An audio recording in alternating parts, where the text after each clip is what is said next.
우리는 지난 시간에 5번에 걸쳐서 시편 116편의 말씀을 묵상해 왔습니다.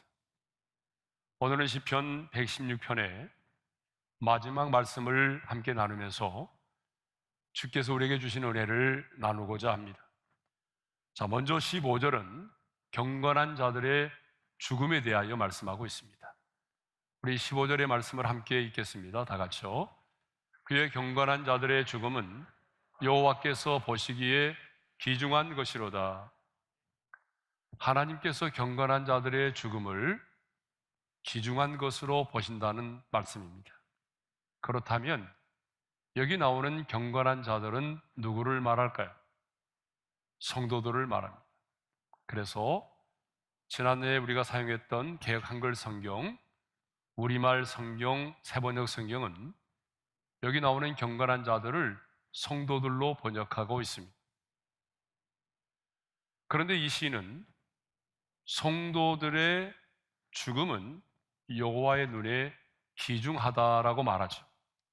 여기서 귀중하다라고 하는 이 말은 히브리어로 야카르인데 이 말의 뜻은 귀하다, 보배롭다, 무겁다라고 하는 그런 뜻을 가지고 있습니다.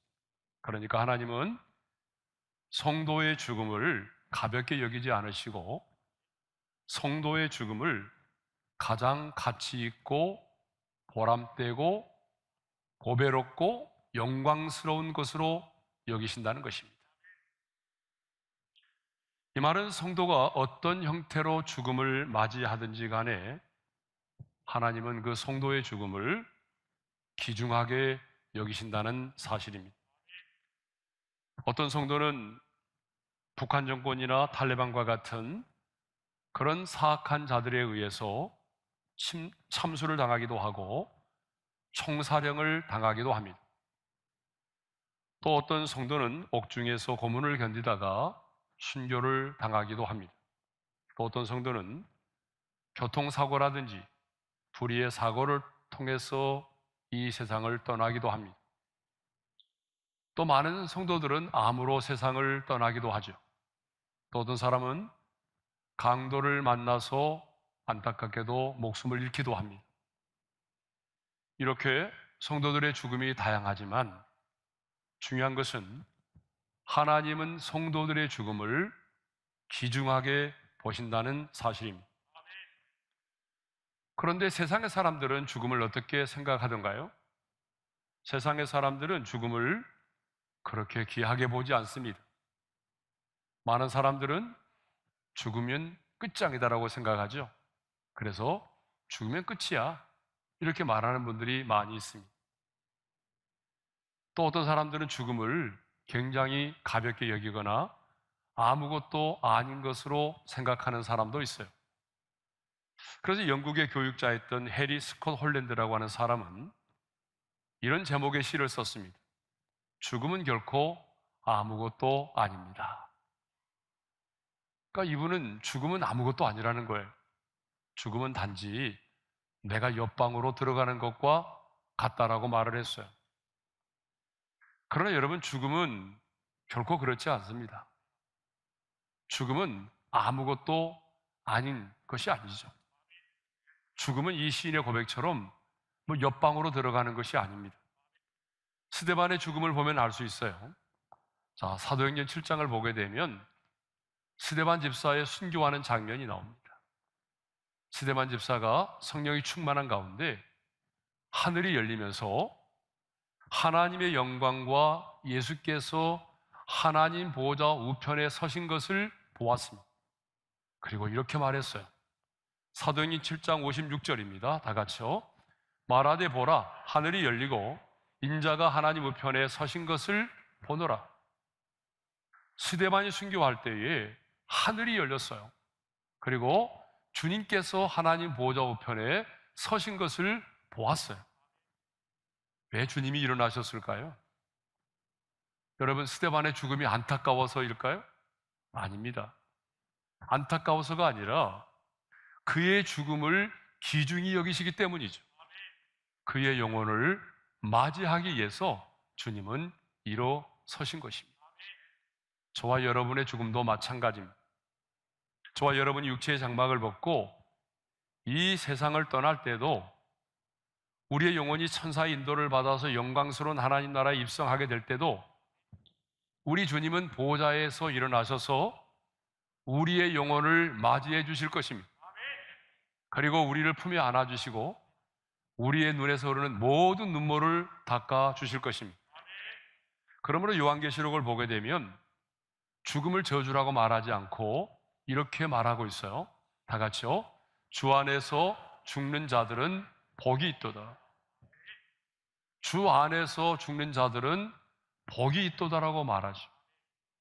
이 세상의 종교 가운데 죽음을 복이라고 말하는 종교는 기독교밖에 없어요. 그런데 주 안에서 죽는 자들은 복이 있습니다. 이 말은 다른 말로 말하면 주 밖에서 죽는 자들도 있다는 거죠. 주 안에서 죽는 자들은 어떤 사람들일까요?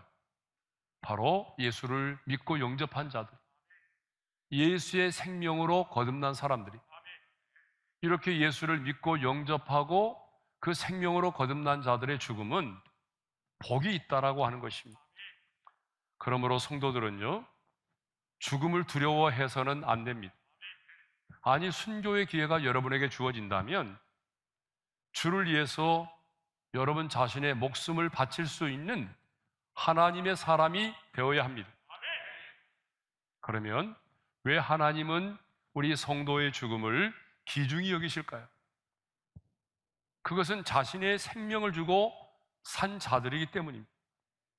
우리 예수님께서 십자가에 달려 죽으심으로 저들의 죗값을 지불하셨고 사망 권세를 이기시고 부활하사 그 생명으로 다시 태어나게 하신 당신의 자녀들이기 때문입니다. 뿐만 아니라 성도의 죽음은 모든 수고를 그치고 그 행한 일에 영광스러운 상급이 따르기 때문입니다. 자, 16절을 보게 되면 시인은 자신이 주께로부터 받은 은혜에 대하여 언급하고 있습니다. 자, 우리 16절의 말씀을 한번 읽겠습니다. 다 같이요. 여호와여, 나는 진실로 주의 종이요 주의 여종의 아들 곧 주의 종이라. 주께서 나의 결박을 푸셨나이다. 이 시는 지금 하나님께서 자신에게 베풀어 주신 은혜에 대하여 말하고 있습니다. 하나님께서 자신에게 어떤 은혜를 베풀어 주셨다라고 말합니까? 주께서 내 결박을 푸셨나이다. 하나님께서 내 인생의 결박을 풀어주셨다라고 고백하고 있어요. 우리가 앞서 이 말씀을 나눴던 것처럼 시인은 사망의 줄이 자신을 두르고 있을 때에, 죽음에 이르는 고통의 줄들이 자신을 얽어매고 자신을 괴롭히고 있을 때에 이 시인은 여호와의 이름을 부르며 기도했어요. 그러자 하나님께서 어떻게 은혜를 베풀어 주셨다고요? 자신의 모든 결박들을 풀어주셨다는 것입니다. 네? 하나님 앞에 기도했을 때에 하나님이 내 영혼을 사망에서, 내 눈을 눈물에서, 내 발을 넘어짐에서 건져주심으로 나의 그 수많은 인생의 결박들을 풀어지게 하셨다는 것입니다. 그런데 여러분, 악한 영이 하는 일이 뭔지 아세요? 악한 영의 주특기는요, 우리를 묶고 결박하는 것입니다. 그래서 하나님은 이사야 선지자를 통해서 하나님이 기뻐하는 진정한 금식이 무엇인가를 말씀하시면서 흉악의 결박을 풀어주는 것이라고 말씀했어요. 우리 한번 읽겠습니다. 다 같이요. 내가 기뻐하는 금식은 흉악의 결박을 풀어주며. 여기서 흉악이라고 하는 말의 의미는 사악함입니다. 그러니까 흉악의 결박은 곧 사악한 결박을 말하겠죠. 저는 목회를 하면서 정말 악한 영에 의해서 결박당한 자들을 너무나 많이 보았습니다. 오늘 또 악한 영은 사악한 방식으로 수단과 방법을 가리지 않고 사람들을 묶고 결박하여 매임을 당하게 합니다.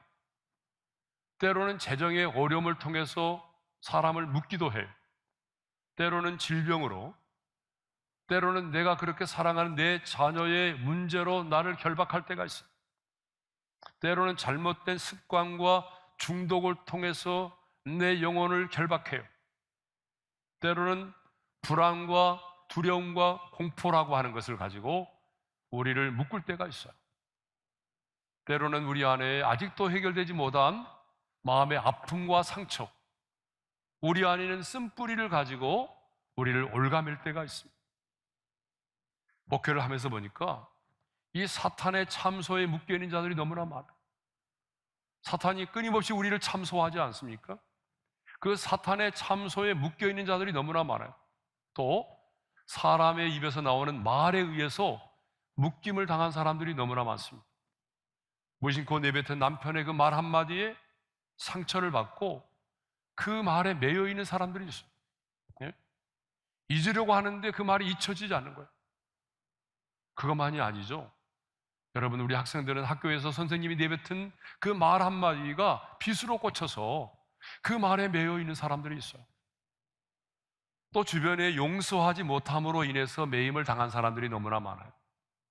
남편을 용서하지 못하고 아내를 용서하지 못하고 심지어는 나를 낳아주신 부모님을 용서하지 못하고 내 자녀를 용서하지 못하고 그 용서하지 못하기 때문에 매여 사는 사람들이 너무나 많습니다. 그런데 여러분, 용서하지 못하면요, 나의 기도가 응답되지 않아요. 그래서 예수님은 마태복음 5장 23절 24절에서 이렇게 말씀하셨습니다. 다 같이요. 예물을 제단에 드리려다가 거기서 내 형제에게 원망 들을 만한 일이 있는 것이 생각나거든 예물을 제단 앞에 두고 먼저 가서 형제와 화목하고 그 위에 와서 예물을 드리라. 예배보다 뭐가 먼저라는 거죠? 용서와 화해가 먼저라는 거예요. 네? 또 예수님은 마태복음 18장 18절에서 이렇게 말씀하셨습니다. 다 같이요. 진실로 너희에게 이르노니 무엇이든지 너희가 땅에서 매면 하늘에서도 매일 것이요 무엇이든지 땅에서 풀면 하늘에서도 풀리리라. 하나님은 교회된 저와 여러분에게 이 땅에서 묻고 푸는 권세를 주셨어요. 이건 대단한 권세거든요. 예? 저와 여러분들에게 이 땅에서 묻고 푸는 권세를 주셨거든요. 그러므로 여러분 영적인 전쟁에서 승리하려면 뭘 잘해야 되느냐 하면요, 묻고 푸는 걸 잘해야 돼요. 예? 이 묻고 푸는 걸 잘해야 돼요. 영적인 전쟁에 승리하려면. 예? 예수님은 이 말씀을 하신 다음에 곧바로 합심 기도에 대해서 말씀하시고 이어서 용서에 관해서 말씀하셨어요. 7번뿐 아니라 7번을 70번까지라도 용서하라고 말씀하셨어요. 그러면 왜 주님은 이렇게 기도에 관하여 말씀하신 다음에 곧이어서 용서에 관한 말씀을 하셨을까요?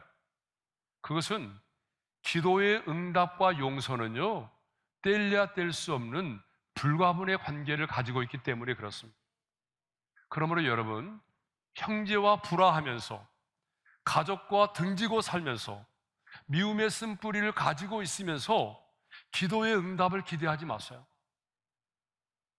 아무리 여러분이 내가 믿사옵고 믿사오니 믿습니다라고 기도해도 여러분, 우리의 기도는 응답되지 않아요. 왜? 막혀있기 때문에. 그러므로 우리는 용서를 해야 돼요. 여러분, 용서한다는 것은 어떤 때는 내가 죽는 것보다 어려울 때가 있어요. 내 자존심을 내려놓아야 돼요. 그래서 용서가 힘들어요. 그래서 사람들은 용서가 너무 힘들기니까 차라리 용서보다는 자기의 목숨을 끊는 걸 선택할 때가 많아요. 그러나 하나님의 사람인 우리는 용서를 해야 합니다. 내가 용서받을 수 없는 내가 용서를 받았기 때문이고 주님이 우리에게 용서를 명하고 있기 때문입니다. 이렇게 말하면 상대방이 용서를 받아주지 않는데 어떻게 용서해요? 이렇게 묻는 분이 계세요. 물론 그런 분이 계시죠. 그러나 여러분, 상대방이 내 용서에 대해서 어떤 반응을 보이든지와는 상관없어요. 내 용서를 받아주든지 받아주지 않든지 오히려 더 공격하든지 상관하지 마세요. 나는 하나님의 사람으로 하나님의 명령을 따라서 용서하면 돼요. 그래서 여러분, 용서할 마음이 생길 때까지 기다리지 마세요. 어떤 분은 그래요. 저는 이선자가 되고 싶지 않아요. 제 마음에 용서하고 싶은 마음이 들지 않은데 제가 어떻게 용서합니까? 여러분, 우리는 타락한 본성을 갖고 있기 때문에 성령의 특별한 역사가 아니고서는 우리 안에 용서하고 싶은 마음이 먼저 들지 않아요. 그러므로 우리는 용서의 당위성 앞에서 먼저 용서를 하는 거죠. 우리가 아침에 일어날 때 일어나고 싶어서 일어나는 사람 누가 있어요? 여러분 자녀들, 나는 학교 가야지 너무 즐거워서 일어나던가요? 아니잖아요. 아침에 학교를 가야 되는 당위성 때문에 일어나는 거예요. 마찬가지예요. 우리도 마찬가지입니다. 용서하고 싶은 마음이 들 때까지 기다리면 죽을 때까지 용서 못합니다. 하나님이 나를 용서하셨고 용서하라고 명하니까 주님, 제가 용서합니다. 용서를 선포하세요. 그래야 내가 자유할 수 있어요. 상대방이 용서를 받아주는 것까지 기다리지 마세요. 내가 살기 위해서 내가 먼저 용서를 선포하는 것입니다. 하나님은 저와 여러분이 멍에를 깨뜨리고 결박을 끊어버리시기를 원하십니다. 이것이 하나님의 마음입니다. 오늘 하나님의 마음을 여러분이 알았으면 좋겠어요. 하나님의 마음은 여러분 인생을 살아오면서 악한 영의 결박에 의해서, 인생의 아픔과 상처에 의해서, 또한 용서하지 못함 때문에 누군가의 말에 매여 있기를 원치 않으십니다. 그래서요, 하나님은 나홈서 1장 13절에 이런 말씀을 하셨어요. 다 같이 읽겠습니다. 이제 내게 지운 그의 멍에를 내가 깨뜨리고 내 결박을 끊으리라. 여러분, 이 말씀은 무슨 말씀인고 하면은 이집트를 정복한 아수르 왕이 유다 왕 므낫세에게 저공을 요구할 때에 하나님이 이렇게 말씀하셨어요. 이제 아수르 왕이 내게 지운 그 멍에를 깨뜨리시고 내 결박을 끊으시겠다라고 하나님이 선포하신 내용입니다. 여러분, 이 말씀에 보게 되면 하나님은요, 우리의 인생의 멍에를 깨뜨리기를 원하시고 우리의 결박을 풀어주기를 원하십니다. 그러므로 우리는 이제 이 해가 저물기 전에, 새해를 맞이하기 전에 반드시 저와 여러분이 해야 될 게 있어요. 그게 뭐냐면 내 멍에를 깨뜨리고 결박을 풀어버리는 것입니다. 하나님은 여러분을 묶고 있는 인생의 결박을 끊어버리고 그 결박을 풀고 2022년 새해를 맞이하기를 원하십니다. 그러면 이제 어떻게 하면 결박을 풀 수 있죠? 이게 중요한 거잖아요. 자, 첫째로는 금식하며 기도해야 돼요. 자, 여러분 아까 읽었던 말씀을 다시 한번 읽겠습니다. 다 같이요. 내가 기뻐하는 금식은 흉악의 결박을 풀어줍니다. 자, 물론 이 말씀은 하나님이 원하시는 진정한 금식에 대한 말씀이기도 해요. 하나님이 원하시는 진정한 금식에 대한 말씀이기도 하지만, 그렇지만 영적인 전쟁을 하면서 우리가 경험한 것은 하나님이 기뻐하는 금식은 흉악의 결박을 풀어준다는 것입니다. 그러므로 여러분, 어떤 여러분의 흉악의 결박이 풀어지지 않는다면 금식하며 기도하세요. 특별히 금식하며 기도하되 여러분 용서의 기도를 드리십시오. 그리고 부모로부터 받은 말, 선생님으로부터 들었던 말, 남편에게 들었던 그 말이 사라지지 않고 자꾸 여러분의 삶 가운데 생각이 나고, 그래서 그 말에 매여 있다면 여러분 예수의 이름으로 그 결박을 끊어버리세요. 이렇게 말씀하셔야 됩니다. 누군가에 들었던 그 말을 이야기하면서 이제는 그 말이 나와는 상관이 없음을 예수의 이름으로 선포하노라. 그리고 그 말이 더 이상 나를 지배하지 못하도록 예수의 이름으로 끊어버리시기를 바랍니다. 그럼 구체적으로 하셔야 돼요. 두 번째로는요, 성령의 충만을 받아야 돼요. 성령의 충만을 받으면 우리를 묶고 있는 인생의 결박들이 끊어집니다. 자, 블레셋 사람들이요, 삼손에게 복수하기 위해서 유다를 쳐들어왔어요. 그때 유다 사람들은요, 스스로 삼손을 결박하여 블레셋 사람들에게 넘겨주려고 했습니다. 그러니까 자기 동족이 자신을 배신한 거죠. 유다 사람들이요, 삼손을 꽁꽁 묶어가지고 결박해서 이제 블레셋 사람들에게 넘겨주려고 합니다. 블레셋 사람들이 보니까 삼손이 결박당해서 나오잖아요. 그래서 블레셋 사람들이 그 모습을 보고 소리를 지르면서 이제 삼손을 향해서 달려들었습니다. 그때 하나님의 영이 갑자기 삼손에게 임했습니다. 어떤 일이 일어났는지 볼까요? 다 같이 읽겠습니다.